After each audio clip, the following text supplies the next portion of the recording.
देवाय तस्मै नमः।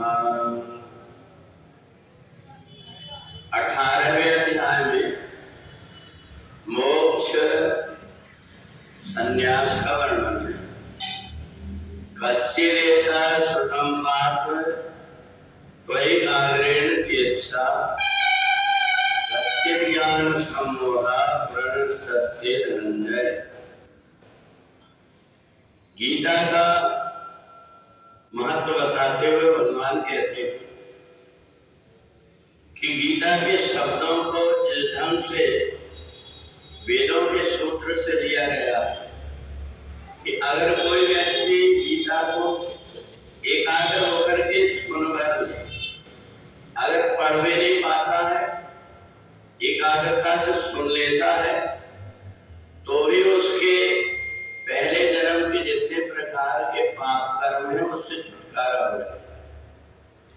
तो इसलिए गीता के जो शब्द हैं, इन शब्दों का महत्व इसलिए है कि इसमें ओम की ध्वनि के साथ में पूरे जितने श्लोक हैं उन श्लोकों को पिरोया गया है।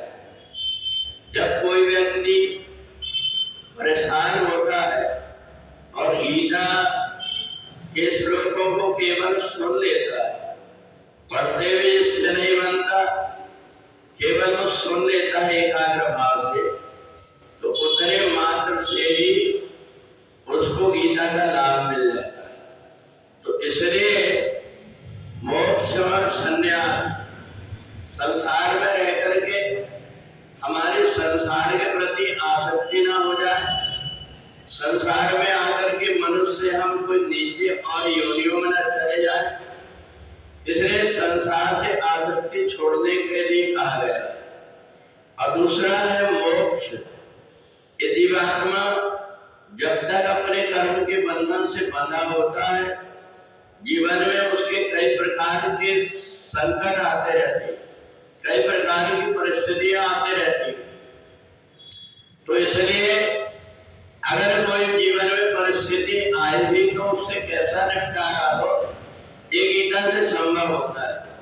बंधन को हम सहज ढंग से समझ ले कि किसी घर में आग अगर लगी हुई हो तो उसमें दरवाजे से व्यक्ति भाग करके अपनी जान बचा लेता है, परंतु जो बंधा हुआ होता है तो बंधे हुए होने के कारण वही उसको जल करके मरना पड़ता है, क्योंकि बंधन। और इसी प्रकार से मनुष्य शरीर में भी जो भी परिस्थिति आती है, अगर बंधन नहीं है तो जीवात्मा दूसरे कोई उपाय से उसका कोई साधन निकाल लेता है, समस्या का हल निकाल लेता है। तो इसलिए गीता हमें बंधन से भी मुक्त कर देती है और संसार की आसक्ति से भी मुक्त कर देती है। तो इसलिए गीता का केवल सुनने मात्र से और हमें लाभ हो जाता है। इसलिए गीता का भगवान ने महत्व बताते हुए कहा, यदि कश्चिदेता सुतम पाठ त्वयि आग्रेण चेतसा। गीता अगर समझ में नहीं भी आता कोई ज्ञान, तो ज्ञान को हम एकाग्र मन से इस बात को लेकर के सुन लेते हैं कि गीता भगवान की वाणी है, भगवान ने हमारे कल्याण के लिए इसमें उपाय बताया हुआ। तो हम तो नहीं समझ पाते, परंतु हमारी बुद्धि के अंदर कई प्रकार की शक्तियां, कई जन्मों के उसके अंदर संस्कार है। जब गीता हम सुनते हैं कान के द्वारा तो बुद्धि अच्छा निर्णय लेने लगती है और उस निर्णय से जीवात्मा का उद्धार हो जाता है।